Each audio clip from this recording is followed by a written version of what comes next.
And then you're really in, when you're sort of in it, everything just seems possible. Yeah. And it's just an amazing place to be. I think like everywhere, it has its ups and downs. I think, as you said, I think everyone has a different version of having it all and doing it all. You're a very busy lady. I think each person has their limits, right? We know what we can manage and what we can't. And it's just accepting that and then finding your path and how you can make things sort of fit and work for you. I read every page and I thought this was me. The whole studying in the UK and going, your first love, your second love, and then actually coming around to the idea that your female friendships are sort of an everlasting love. I'm Farah Shammas. Welcome to Hotel Talk. We hope you enjoy listening to this friendly conversation between people connected by real life in hotels. Welcome back, everyone. And today I have with us a lovely guest who's very well known actually in Cyprus. She's done quite a few interviews and podcasts here, but she's better known in the UK as she actually works for the BBC. She was a news correspondent. She was on TV all the time and she did a lot on the royal family. So Emilia Papadopoulos, welcome to Hotel Talk. Thank you. Thank you for having me. And as with everyone who's been on Hotel Talk, there's always a connection with not just St. Raphael, but with hotels in one way or another. And I think in Cyprus, invariably, we're all connected with hotels. Absolutely. There's such a community hub. And in your case, you're married to a very well-known architect, but who's also a hotelier. Yes. So I can't wait to hear your lots to get into. Perspective on that. I can't wait. But let's start at the beginning. So maybe you can tell us a little bit about you, where you grew up, a bit about your childhood and how you came to live in Cyprus and how you ended up working for the BBC. Yeah. So I'm Emilia. I am half British, half Cypriot. I grew up in Cyprus. My mum is British from England. My father is Greek. But I grew up here. I actually have so many childhood memories here at the St. Raphael because growing up, we used to come here every summer and spend time by the pool. And I'll never forget you had a big twisty slide. Yes. Yeah? Red one, I think. Yeah, down in the gardens. Yeah, lots of... I actually chose that when I was 6 years old, just before or 7, just before the hotel opened. My dad gave me the catalogue and I was so young. It's a great choice. And he said, what would you like, as a child, what would you like to play on? And I was like, this colour.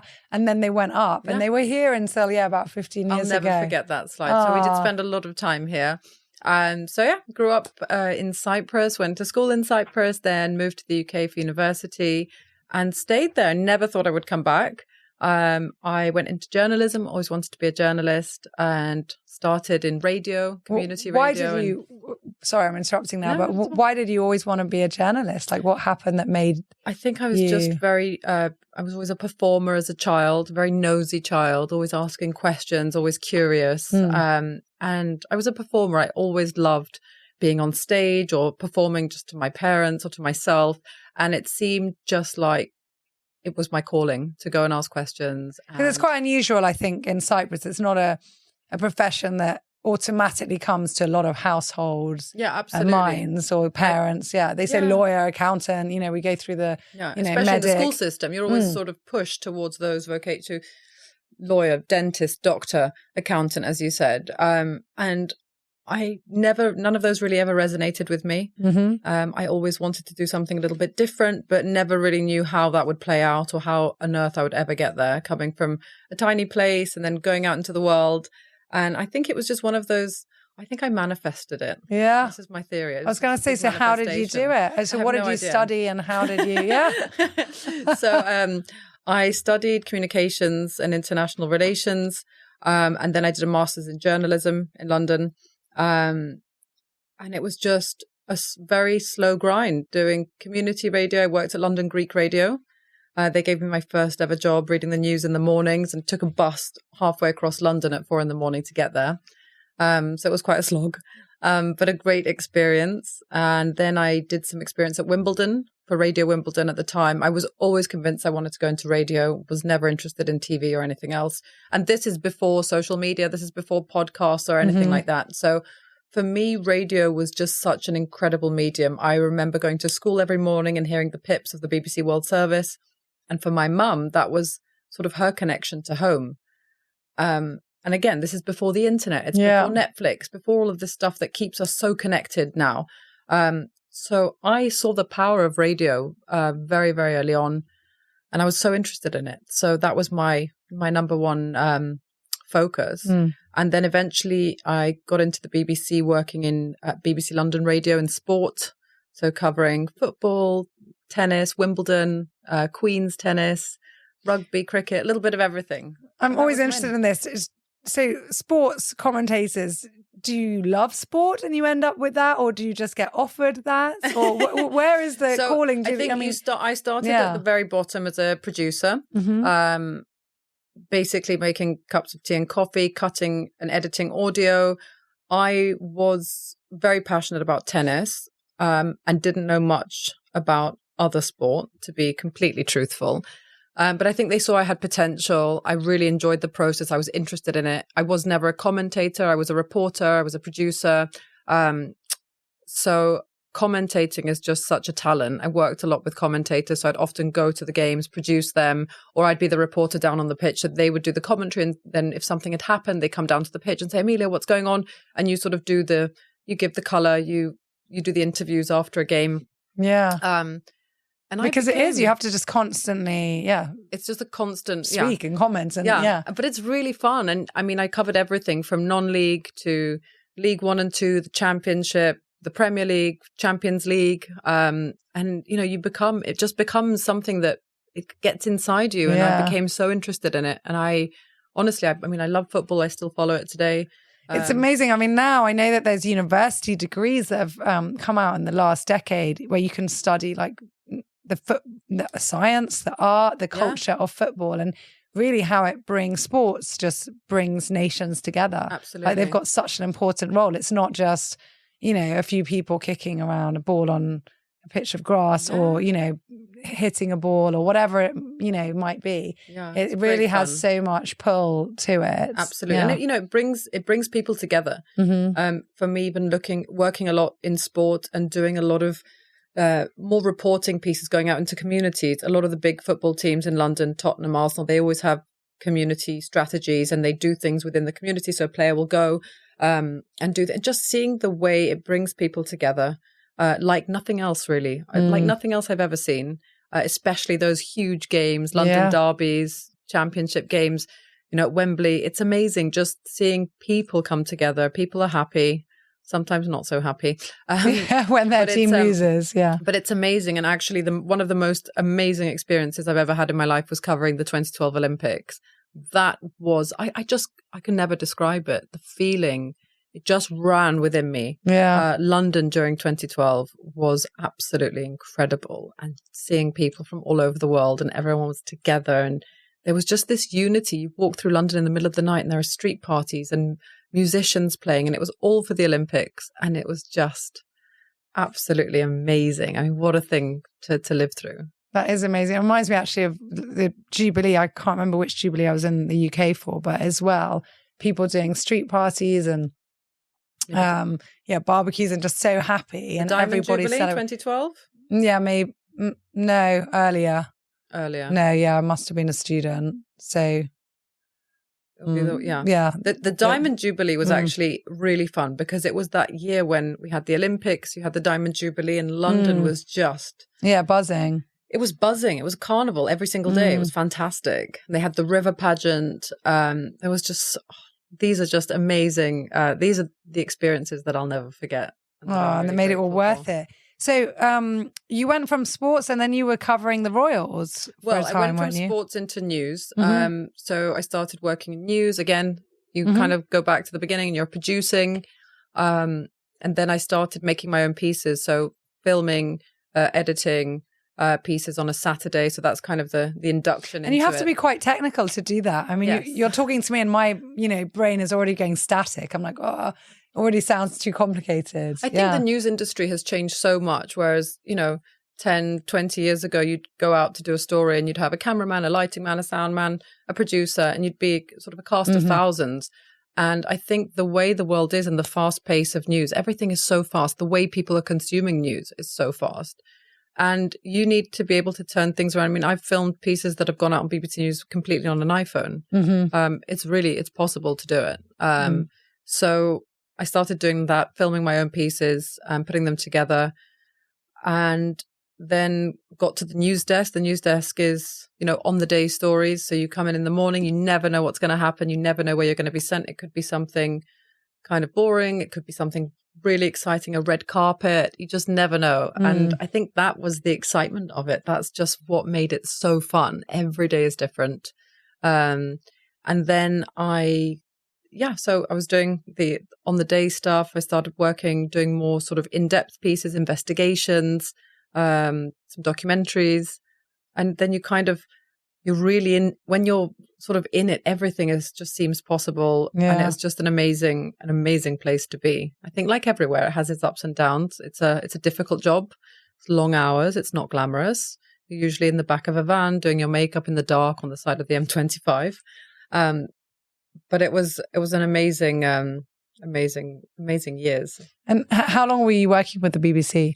10 years. 10 years. Yeah. 10 crazy years. Amazing. But and then I got to cover the royal family a couple of times, which was amazing at Christmas on their Sandringham estate, which was really, really fun. I think it's just one of those pinch me moments where you're sort of on the Sandringham estate and they kind of walk past you because you've seen it on TV. I've seen it hundreds of times. I know exactly what's going to happen. And then it sort of happens in front of you. And I always found it very exciting. I love the royals. Yeah. So for me, it was a really special moment being able to cover that. So I have to ask, who's your favourite royal? The Queen. God rest her soul. I think she was magnificent. Yeah. It's difficult though. I mean, it's really hard. I'll tell you, actually, Sophie Wessex is one of my favorite royals. I think she is just so elegant and so hardworking, and she does a lot of behind the scenes stuff. I was going to say, and yet she's probably the least prominent, she's or fantastic. The least talked about, or the least, And Kate, Kate. I've been having this discussion so many times as to why. I mean, she should be the sort of a role model. She's such a role model for young girls, rather than the things that we see, the images we see on social media, and the images that were sold daily. I mean, I think when you look at her, she's so elegant, she's so understated, and it's just and always really kind and kind and elegant, and how nice. I like them all though. I don't like Harry and Meghan. Yeah. We won't get into that. Yeah, though. I'm like, let's not get into that because that will be exactly. We'll do a separate podcast on that. So okay, so then after 10 years, you decided to come back to Cyprus. What happened? Yes, I never thought I would come back to Cyprus. It was sort of I lived for my job kind of thing. I think when you work so hard and you achieve something which I never in my wildest dreams thought I would, I never saw myself giving that up for anything or for anyone.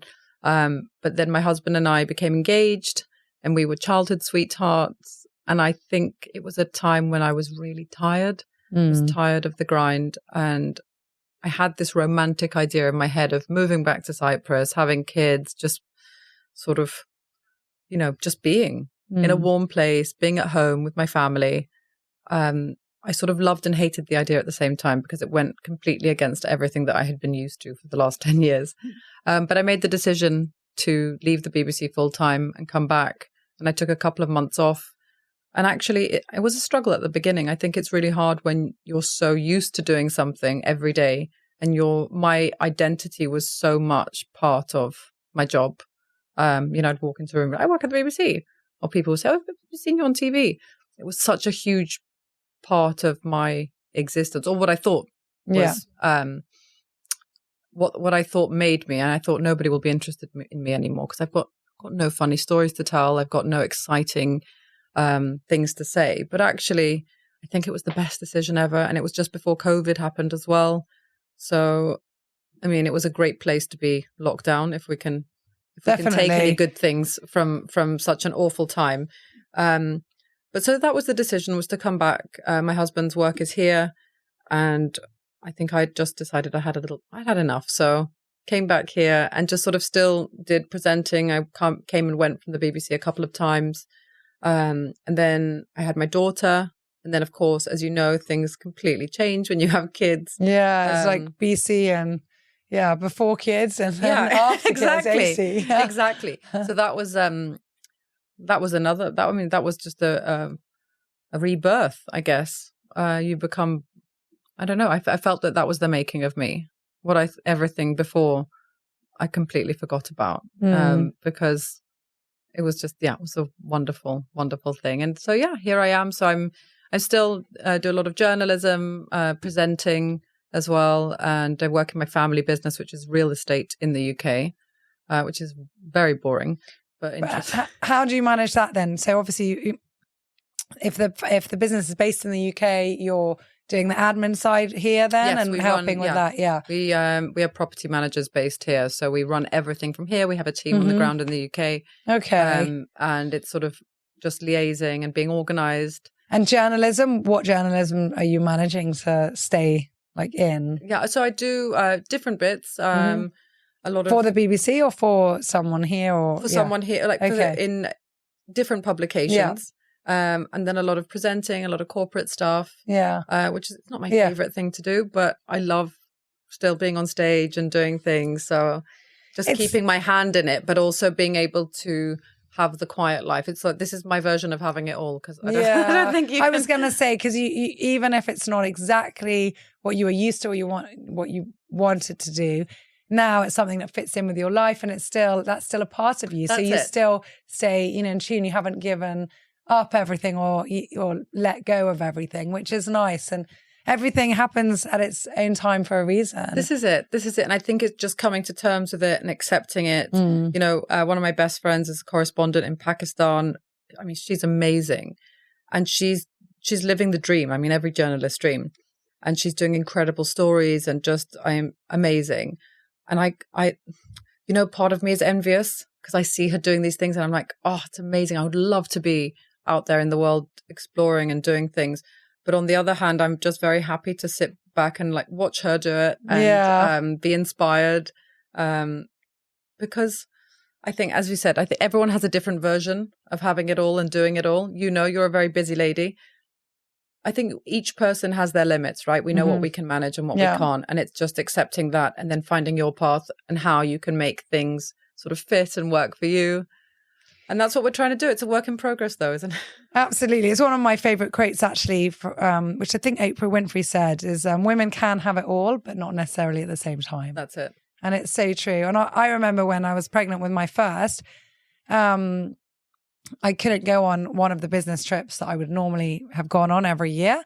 And before Yasmina, I used to travel 180 days a year. And I was like, well, I was still traveling pregnant with her until right at the end, until the doctor said, that's it, you cannot get on a plane anymore.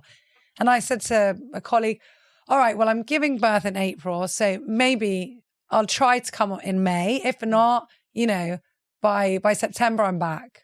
And, I gave birth to this little angel and I was like, who am I kidding? I'm not leaving this kid to travel and go on a business trip. And so I still do travel for work, but it's twice a year. And there's probably a different feeling you get traveling now to what you had before. And I think this is the life-changing thing about kids, is that I never saw myself as somebody that would be a stay-at-home mum. I think they're amazing. I just don't have the patience to do it. I always wanted to, I was, thinking in my head, right, I need to get back to work. I need to go back. I need to achieve this or do this. And actually, I didn't want to leave my kids. I still don't. I still don't like leaving them. And then that, again, that's different for everybody. Exactly. And everybody has to do what keeps them sane and keeps them being the best version of themselves to give back to their children. So if that's going to work or if that's staying home with them or whatever balance they need to get. That balance. Yeah. I mean, I had a working mum. My mum is an incredible businesswoman. And she worked, I mean, as long as I can never remember her not working, even at weekends. She's just one of the, she's a formidable force. And I always think it's important. I want my kids to see me working as well. I want them to understand that that's something that's important and something that's part of our values, and something to aspire to. So you have to sort of hit that balance and spend time with them but again, it's a never-ending juggle. And I always feel guilty at the end of every day. I think, did I spend enough time? Did I do this properly? Did I do that properly? Was I in the office enough? Did I spend enough time with my kids? But I think that's a universal battle of all mothers. And another great piece of advice I got once is when you have that feeling of that guilt or worry, or I wasn't working hard enough, or I wasn't with my kids enough, that's when you've got the balance. It's when you've said, oh, my work, I nailed it today in the office. You're pretty sure you haven't spent enough time at home.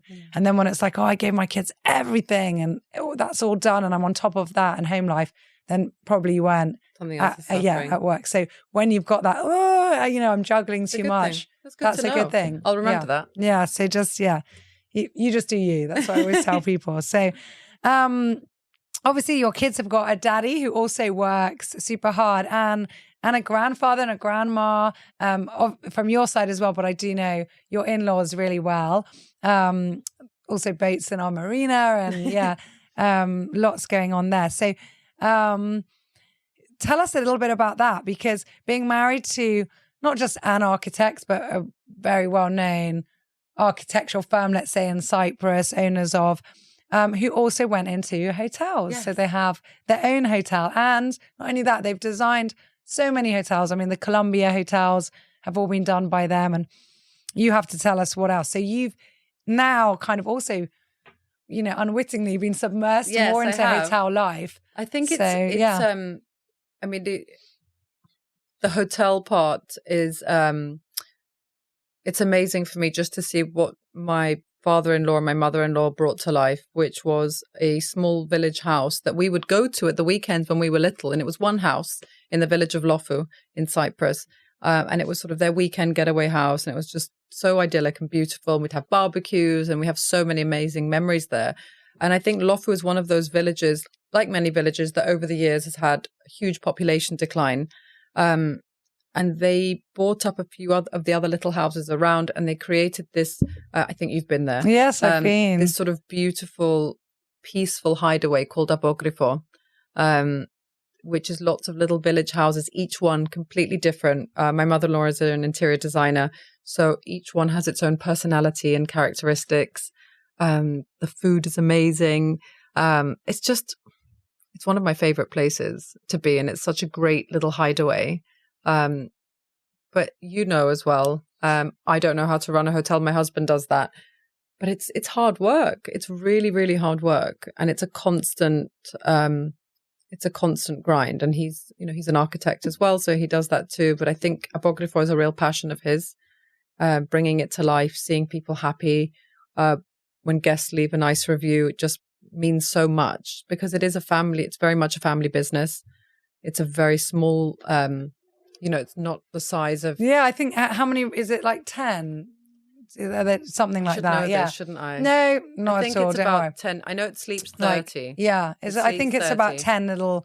and they all vary in size. There's the bigger one that has 3 or 4 bedrooms and then... Huge, it's just such a unique place for me. And you really get that sense of a village life and lovely service, and it's just beautiful. And I mean, all your mother-in-law's interior designs are stunning. She actually did one of our apartments here in the tower. It was done with all her things. So it was beautiful. See, I love watching them all work because I am not artistically inclined. It doesn't really... You're creative, but in a different way. I'm creative in a different way. I'm creative with language, with words, with telling stories. But I'm not good at the other stuff. And actually, so seeing them bring a house to life or a hotel to life or any kind of project, it's amazing. I mean, it's such an interesting process. And the creativity that you need to create something different and something that doesn't already exist.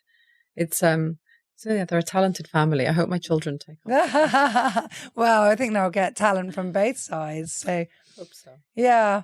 I had here a note like pros and cons of being married to a hotelier, but of course your husband is not just a hotelier. I can give you the pros and cons.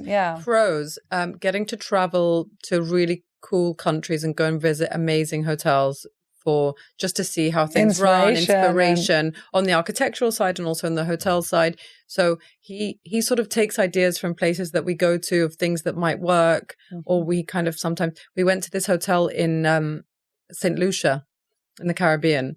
And it was an amazing place, and it was completely hidden away in a bay. And you get to the hotel and they give you each a tiny little phone. One is bright pink and one is bright blue.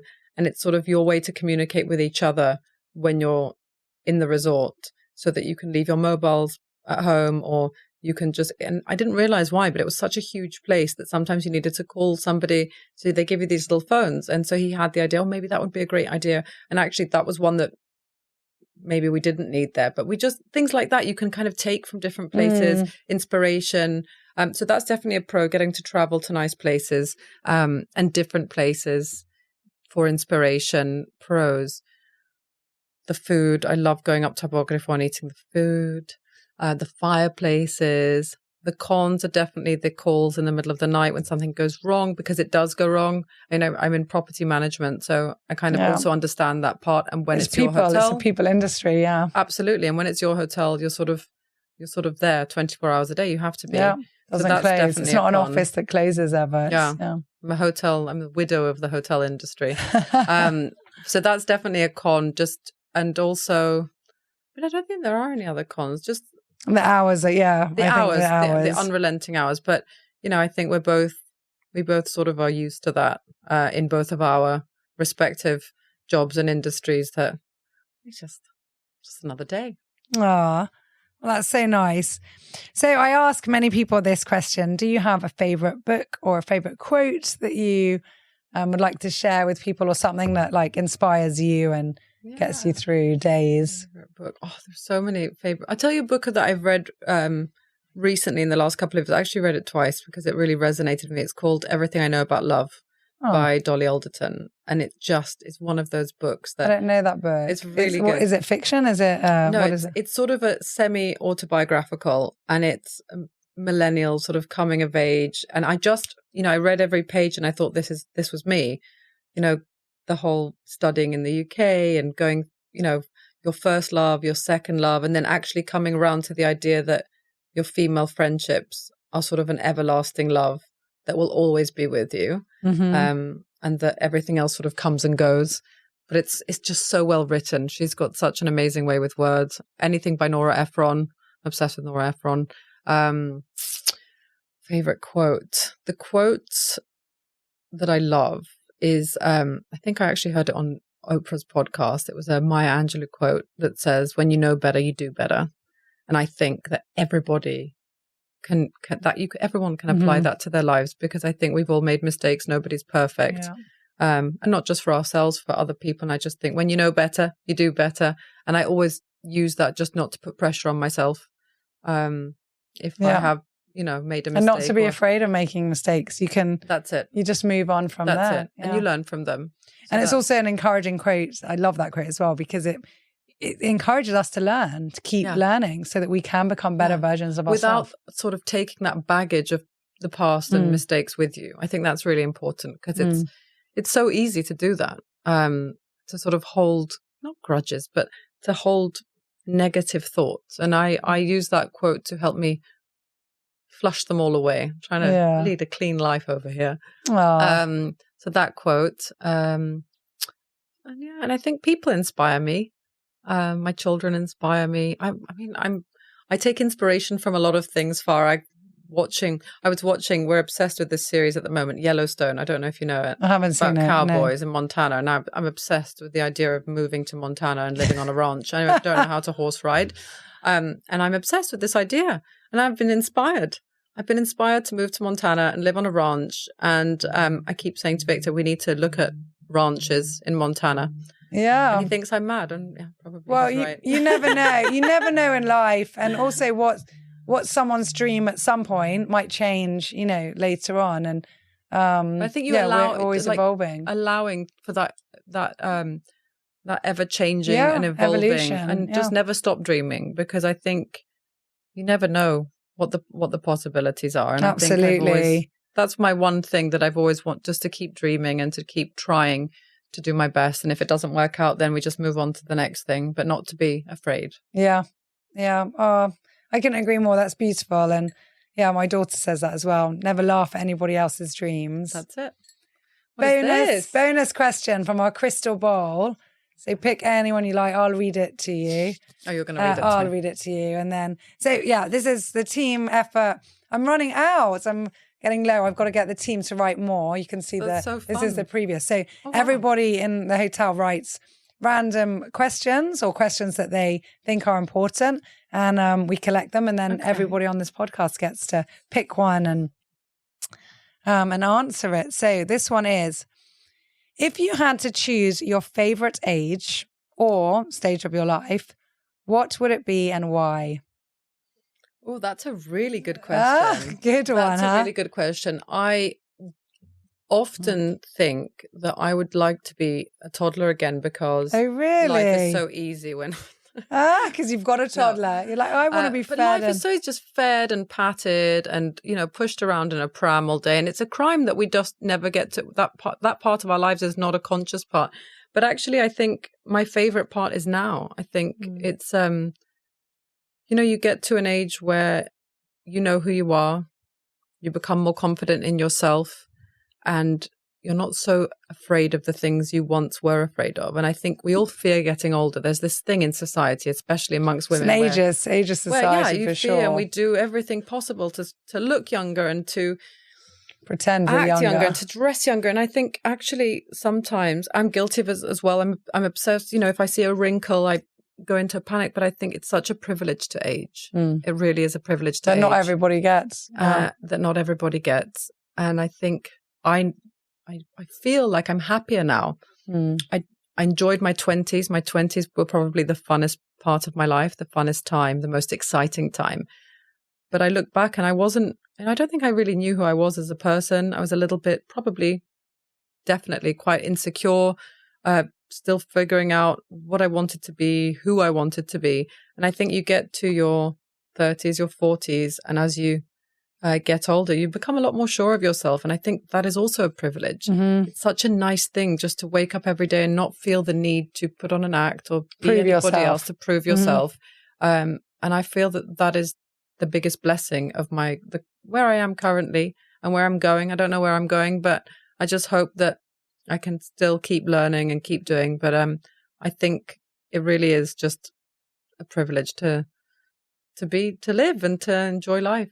Yeah, just to be. Just to be. We keep trying to add things. And, I think there is also this quote, that says, I don't know who said it, but you are enough. It's so simple. Yeah. And I think we all need to be reminded that we are enough, because it's easy to get wrapped up in wanting more and wanting to be more and do more. And you see, people doing all different things. And I think sometimes just sitting with the fact that you're enough, it gives something peaceful about it. Reassuring, definitely. Yeah. I love that. Emilia, thank you so much for your time, for being on Hotel Talk and sharing so much about yourself and what you've done and inspiring so many. And I'm sure your kids will get to listen to this and love it. I hope so. Like, that's mummy. Thank you so much for having me. Thank you really so fun. much. Thank you.